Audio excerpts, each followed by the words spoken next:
प्यारे बच्चों, कहिए कैसे हैं आप। आशा करती हूँ आप अपने घर पर स्वस्थ होंगे, अपना और अपने परिवार का ख्याल रख रहे होंगे। तो आज मैं आपकी कक्षा 7 में लेकर के आई हूँ आप सभी के लिए हिंदी साहित्य का पाठ 9 हेर फेर। देखते हैं इस पाठ में क्या हेरा फेरी है या क्या हेर फेर की बातें हैं। प्रस्तुत पाठ में कहानीकार सुदर्शन जी ने एक मजदूर के चरित्र विश्लेषण को प्रभावशाली ढंग से प्रस्तुत किया। अर्थात एक मजदूर का जो चरित्र है उसको बहुत अच्छे से यहाँ पर प्रस्तुत किया है। बताया है कि मानव मन की चिंतन धारा विशिष्ट अथवा भिन्न भिन्न परिस्थितियों में कितनी बदल जाती है। इस कहानी में इस तथ्य को प्रकट किया गया है, एक ही व्यक्ति अलग अलग वातावरण, परिस्थिति अथवा पद पाकर सोचने विचारने लगता है। आइए पढ़ करके जानते हैं। तो इस पाठ में जो सुदर्शन जी ने बताया वो ये बताया है कि इंसान वही है, लेकिन उसकी परिस्थितियां उसको किस तरीके से परिवर्तित कर देती हैं कि किसी समय पे इस परिस्थिति, अगर उसकी अच्छी परिस्थिति है तो वो कैसा व्यवहार करता है, बुरी परिस्थिति है तो कैसा व्यवहार करता है। अर्थात वही एक इंसान अपनी परिस्थितियों के वश में कैसा होता है। तो एक गरीब मजदूर की इसमें कहानी है, तो देखते हैं कैसी कहानी है और ये हमें क्या सीख देती है। एक गरीब मजदूर सारा दिन लहू पसीना एक कर देने वाली मेहनत करने के बाद सांझ के समय 2 आने पैसे अपनी फटी पुरानी चादर के कोने में बांधकर शहर से निकला और मजदूरों की बस्ती की तरफ चला। अर्थात एक गरीब मजदूर आदमी है जो कि अपना दिन रात कड़ी मेहनत करता है, अपना खून पसीना बहाता है और कड़ी मेहनत के बाद शाम के समय 2 पैसे अपनी चादर में बांध करके वो अपने घर की ओर जा रहा है। बहुत दूर उसने अपने कच्चे झोपड़े से धुएं को आकाश में चक्कर काटते हुए देखा। धुएं को आकाश में चक्कर मतलब उसके घर से धुआं निकल रहा था। उसने देखा कि उसके कच्चे घर से धुआं निकल रहा है। वह देखते ही समझ गया कि उसकी माँ उसके लिए खाना पका रही है। शाम का समय था तो वो एकदम समझ गया कि मेरी माँ मेरे लिए भोजन बना रही है। वह नंगे सिर नंगे पांव जा रहा था। उसके घर में सिवाय उसकी बूढ़ी माँ के और कोई सगा संबंधी नहीं था। अर्थात उसकी बूढ़ी माँ थी और कोई भी सगा संबंधी नहीं था। उसके घर में सिवाय एक चूल्हे और 2-4 बर्तनों के कोई और साज सामान नहीं था। मतलब एक चूल्हा था जिस पर उसकी माँ खाना बनाती थी और 2-4 बर्तन थे, मगर फिर भी वह बहुत खुश क्यों था? क्योंकि उसे किसी बात की परेशानी नहीं थी। केवल उसको अपनी माँ को देखना था, खुद को देखना था। उसको ये नहीं था कि मुझे समाज के साथ इतना, जैसे समाज आगे बढ़ रहा है, इतना पैसा कमा रहा है। वो अपने उसी 2 आने 4 आने में बहुत खुश था क्योंकि उसको मन की शांति थी। उसकी चादर में 2 आने पैसे बने थे, उसके दिल में आशा बनी थी। वो क्यों खुश था? क्योंकि उसके पास 2 आने पैसे थे और उसके मन में आशा थी, उत्साह था, एक उमंग थी। सामने से एक बारात आ रही थी। मजदूर ने उसे देखा और उसे ख्याल आया, हो सकता है कभी मेरा भी ब्याह हो। अब शादी हो रही है, ढोल धमाके बज रहे हैं, गाजे बाजे से बारात आ रही है, तो उसने सोचा, सोच पर तो किसी का वश नहीं है, सोच तो कोई भी सकता है। तो उसने सोचा शायद कभी ना कभी तो मेरी भी शादी होगी और मैं भी बारात लेकर ब्याहने निकलूं। अर्थात मेरी भी शादी होगी और मैं भी इसी तरीके से गाजे बाजे के साथ जो है ब्याहने जाऊंगा। उस समय मैं कितना खुश होऊंगा, मेरे साथ साथ बाजे बज रहे होंगे और मतलब उसको ये लग रहा है कि मैं कितना प्रसन्न होऊंगा जिस समय मेरी शादी होगी, गाजे बाजे बज रहे होंगे। बारात के आगे चलने वाले नौकरों ने उससे कहा, तभी क्या हुआ, जो बारात के आगे नौकर चलते हैं उन्होंने उससे कहा, किससे कहा? गरीब मजदूर से, कि एक तरफ हट जा छोकरे। कहते कि एक तरफ हट जा छोकरे। नौकर जो थे वो भाई बारात के साथ थे तो उन्हें तो वो बात करनी थी, कह नहीं था। मजदूर के ब्याह की कल्पना मिट्टी में मिल गई। मजदूर तो कल्पना में खोया हुआ था, लेकिन जैसी नौकरों ने उसे डांटा फटकारा, उसकी जो कल्पना थी वो बिल्कुल मिट्टी में मिल गई। अर्थात उसके सपने टूट गए। वह खींच कर बोला, क्यों हट जाऊं? जोर से बोला, गुस्से में बोला कि क्यों हट जाऊं? सड़क सिर्फ तुम्हारी नहीं है, इस पर हम भी चल सकते हैं। अर्थात सड़क सिर्फ तुम्हारी नहीं है, इस पर तो हम भी चल सकते हैं। सड़क पर किसी का भी अधिकार नहीं, सभी का अधिकार है। तो बारात वालों ने उसे पीटा। बारात वालों ने क्या कर दिया, जब वो झिड़कने लगा तो बारातियों ने उसको, जो नौकर चाकर थे उन्होंने भी उसको पीटना शुरू कर दिया। उसकी चादर फाड़ दी और उसे उठाकर सड़क के किनारे झाड़ियों में फेंक दिया। अब उन बारात वालों ने क्या किया, उसकी चादर जो थी बेचारे की फटी पुरानी सी चादर थी, उसे फाड़ दिया और उसको झाड़ियों में एक तरफ फेंक दिया। बारात चली गई। बारात के बाजों का शोर धीरे धीरे दूर जाकर शहर के प्रकाश में गायब हो गया। अर्थात बारात चली गई, बाजे बाजे बजते रहे, दूर दूर तक, बहुत दूर जो है बारात निकल गई और उसका शोर भी समाप्त हो गया। अब वहां अकेला मजदूर था, उसके चारों तरफ रात का सन्नाटा था, निराशा का अंधेरा था और दुखी दिल की आनी थी। अब मजदूर बेचारा अकेला था और वहां पर क्या था, चारों तरफ रात का सन्नाटा था और निराशा, यानी कि उसका मन जो था वो बहुत दुखी था और उसके दुखी मन का अंधेरा चारों तरफ छाया पड़ा था और दुखी दिल से आहें निकल रही थी।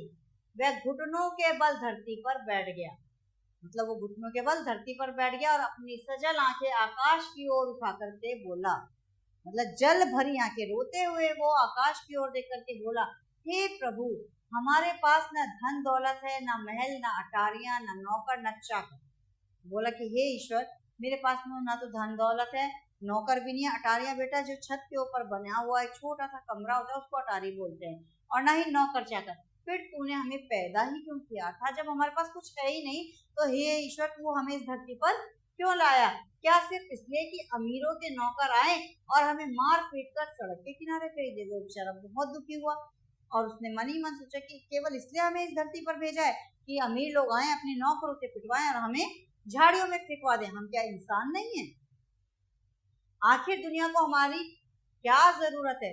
जब दुनिया को हमारी कोई जरूरत ही नहीं है, हम किसी काबिल ही नहीं है, तो हमें इस धरती पर क्यों भेजा? कई वर्ष बीत गए, बहुत समय बीत गया। वो तो बेचारा अपने घर चला गया। इसके आगे का दूसरा पार्ट है कि बहुत समय बीत गया, कई वर्ष बीत गए।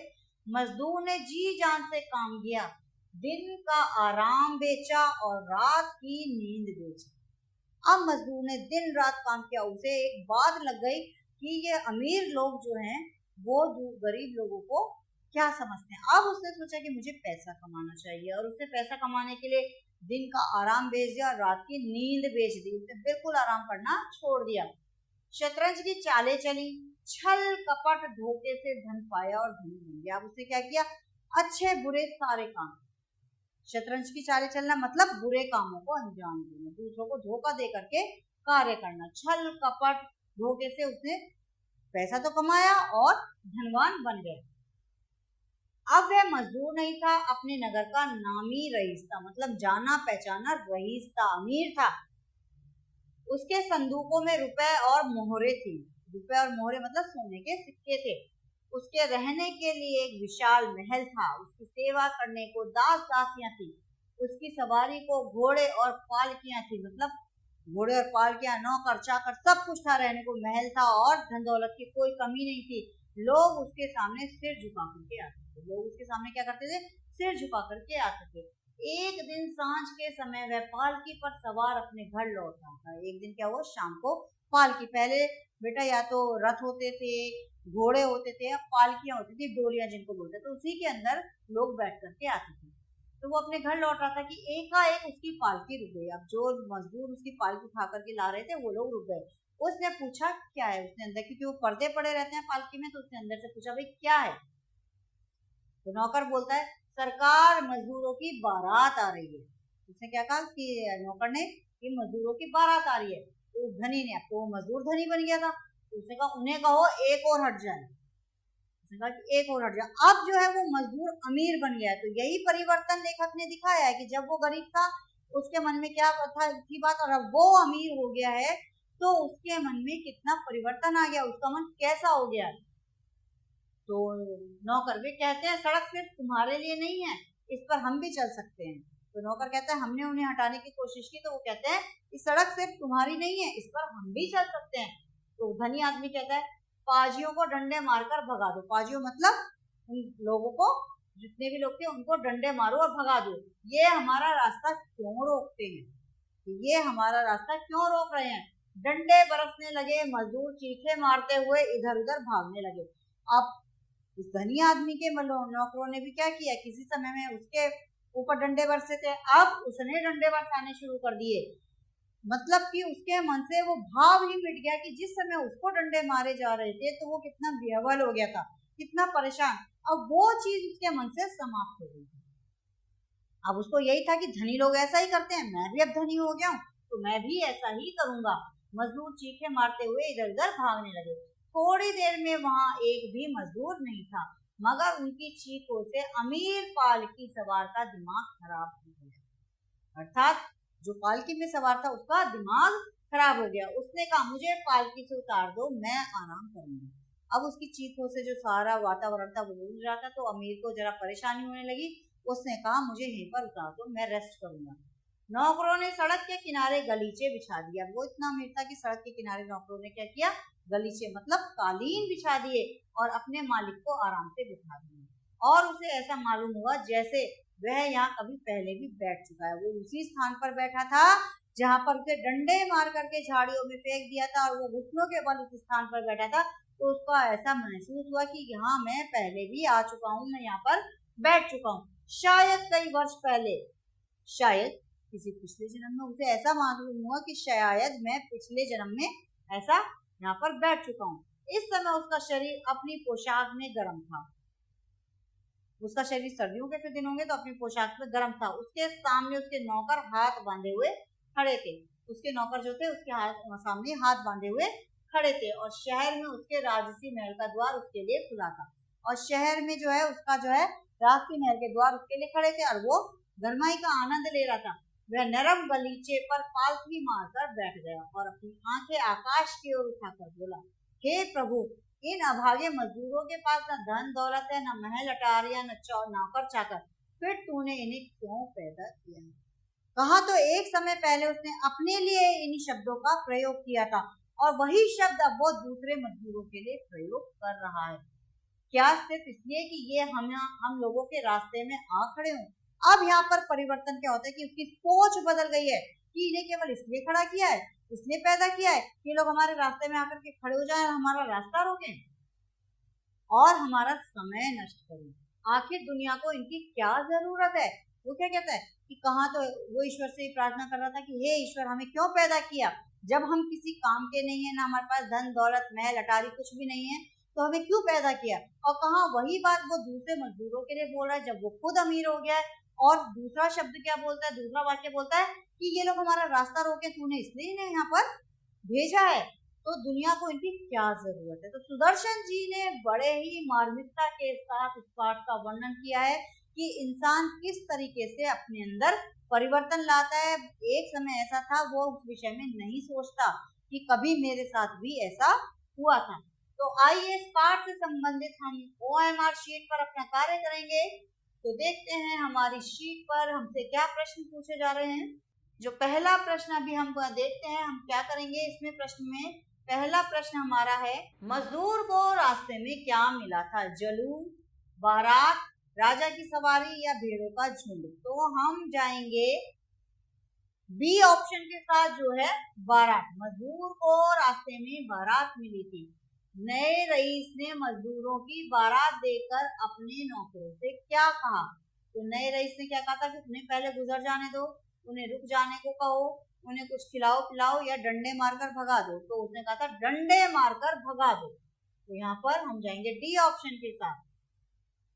रईस बन चुका मजदूर जब रास्ते से गुजर रहा था तो उसकी पालकी रुक गई, क्योंकि रेलगाड़ी गुजर रही थी, हाथियों का झुंड गुजर रहा था, मजदूरों की बारात गुजर रही थी, ये सैनिकों ने रोका था। तो मजदूरों की बारात गुजर रही थी। तो हम जाएंगे यहाँ पर सी ऑप्शन के साथ। मजदूर की चादर में कितने पैसे बंधे थे? 4 आने, 6 आने, 2 आने या 8 आने? तो मजदूर की चादर में बंधे थे 2 आने। तो हम यहाँ पर जाएंगे फिर से सी ऑप्शन के साथ।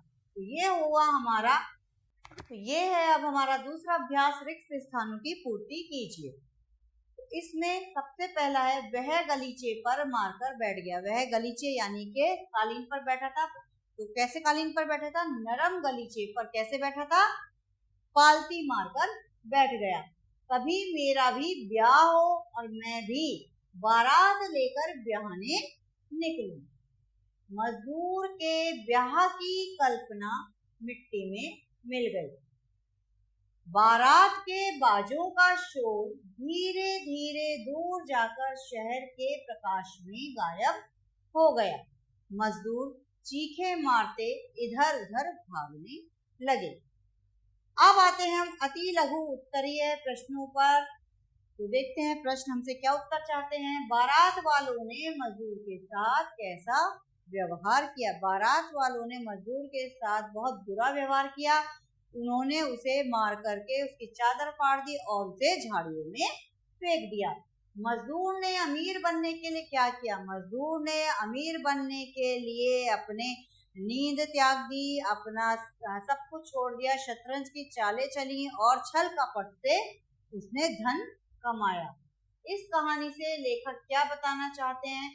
इस कहानी से लेखक बताना चाहते हैं कि एक इंसान के जो है परिस्थिति के वश में होकर के अपनी बात को भूल जाता है, या एक इंसान जो है वो इंसान तो एक ही है लेकिन परिस्थितियां उससे क्या क्या करवा देती हैं। मजदूर खुश क्यों था? मजदूर खुश इसलिए था क्योंकि उसकी चादर में 2 आने बंधे थे और उसके मन में एक आशा जगी हुई थी। रईस की पालकी क्यों रुक गई? रईस की पालकी इसलिए रुक गई क्योंकि सामने से मजदूरों की बारात आ रही थी। अब देखते हैं दिए गए वाक्यों में से सर्वनाम और विशेषण शब्द हमें छांटने हैं। सर्वनाम जो शब्द संज्ञा के स्थान पर प्रयोग किए जाते हैं और विशेषण जो शब्द संज्ञा या सर्वनाम की विशेषता बताते हैं। वह एक गरीब मजदूर था, तो वह हमारा हो गया सर्वनाम और गरीब हो गया हमारा विशेषण, क्योंकि मजदूर की विशेषता क्या थी? वो गरीब था। घर में उसके सिवाय बूढ़ी माँ थी, तो उसके शब्द हो गया सर्वनाम। उसके किसके लिए आ रहा है? मजदूर के लिए आ रहा है। और बूढ़ी माँ, माँ की जो अवस्था है वो क्या है? बूढ़ी है। तो यहाँ पर जो माँ की जो विशेषण है वो है बूढ़ी, तो यहाँ पर उसकी विशेषता होगी बूढ़ी। उसे अच्छा ख्याल आया कि मैं भी ब्याने जाऊंगा। उसे और मैं, ये दो हमारे सर्वनाम शब्द हैं और अच्छा जो है, अच्छा ख्याल, ये इसका विशेषण। उसे ख्याल कैसा आया? अच्छा। वह सजल आंखें आकाश की ओर करके बोला।